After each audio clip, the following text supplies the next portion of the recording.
I'm here at the Crown Plaza in Blanchardstown, where Team Ireland has kind of taken the whole thing over as their HQ in the lead up to this year's Olympic Games. Now, a whole load of our medal prospects are here, but we're here to chat to one of our sprinting sensations, the lady that is Sharlene Mawdsley. So let's go in and say hello.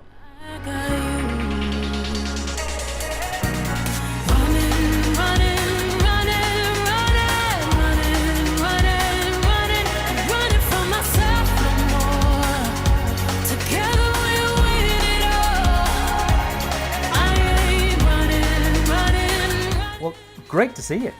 But I have to tell you, you put the heart crossways in us because you pulled out of the Nationals a couple of weeks ago. Just put all our minds to rest. You're okay. I'm okay. I already started back racing. So I started back racing on Sunday, and it was just to put down a performance, let people know I'm okay, the body's good. And it was really cold the weekend of Nationals. My hamstring was a bit tight. I was down to do the 200. So I pulled out under safety precautions, and I ran on Sunday in the Netherlands, and it was pretty good. Okay, so we are safe in the knowledge that you're good. Yes, I'm good, fully healthy, thank God. We're 2 weeks out from the Olympics. How are you feeling? It's crazy. I'm still a bit shocked. I think now I'm really starting to enjoy the momentum and the build up to it. Like, it's crazy. I just can't believe I'm going to be an Olympian. I know. I know you missed out the last time, but this is the big deal. I think this is making me appreciate it more. You know what I mean? Like, I know the time of Tokyo was really hard, but I worked so hard to get here now, and I'm just so proud of myself. Well, we were all bursting with pride as we watched what happened in Rome. That 4x400 mixed relay. That has to be the highlight of your career. Yeah, a medal is everything. Like, that mixed relay was second to none. Like, every time I watch it back, Greg's commentary, like, it brings me tears even thinking about it now. It's funny because I was just in the Netherlands, and they were slagging me saying, watch out for the Olympics, and I was like, who has the gold medal, guys? Like, it's us. And it's mad to think about it because I was saying it, but I was like, but I do. I have that gold medal at home, and I have that silver medal for the women's team. So yeah, definitely the highlight of my career. Okay, well, so far. Yeah, of course, we want to keep those fingers crossed. Of course. Can I just ask you about Glasgow? Because, what happened? You were disqualified. So what happened?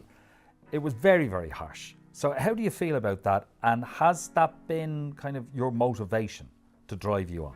Yeah, I guess I'm someone who's dealt with the highs and the lows of the sport. Glasgow was a bit bizarre because I thought I qualified for my first major individual final. And, it was only when I came back, I was like, I missed out on a world individual final. It took me a while to realise what had actually happened. And I did think it was a bit unfair. It wouldn't have happened to a lot of other people. Like, the races I seen afterwards, I was like, what is going on? Like, there's no disqualification in these. Yeah, it was really disappointing. I was really lucky to have the relay the next day with the girls, and we had broken the national record. Like, it was really good. And what was important for me is I split really well individually, and that gave me the confidence to know I should have been in that final. And yeah, it's been definitely, it motivated me for the rough sessions that I had the weeks after, and yeah. World Championships, European Championships, this is the Olympics. So, is this a different pressure? I think for me, I have no pressure because I wanted this for so long. And I was always saying, if I get to Paris, that's going to be everything to me. So I think I'm going to be walking out on that track, just smiling, taking it all in, and just loving every moment of it. Yeah. I could be nervous on the day. I could be like, wow, I'm actually at the Olympics. But no, I think right now, the feeling I have, like, I feel such high emotion. So I want to bring that in and put out a good performance in Paris as well. Yeah, just gather your memories at the opening ceremony and then do the business. Yeah, okay. Exactly.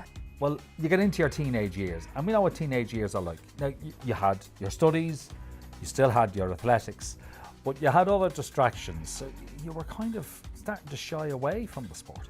Is that fair to say? Yeah, in 2018.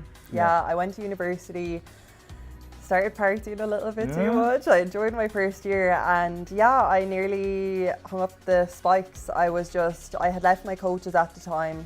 I was on my own, and I was actually at a festival in Sligo, or in Bundoran, and Roddy Gaynor actually came to pick me up, and he brought me to his house, and he was like, okay, you need to keep at this, like, and he was just like, there's no giving up. So he then told me to approach Gary Ryan, so that's what I did, and Gary's been my coach since then. He's got you on the straight now. He does, yeah. No nights out with Gary. Oh, really?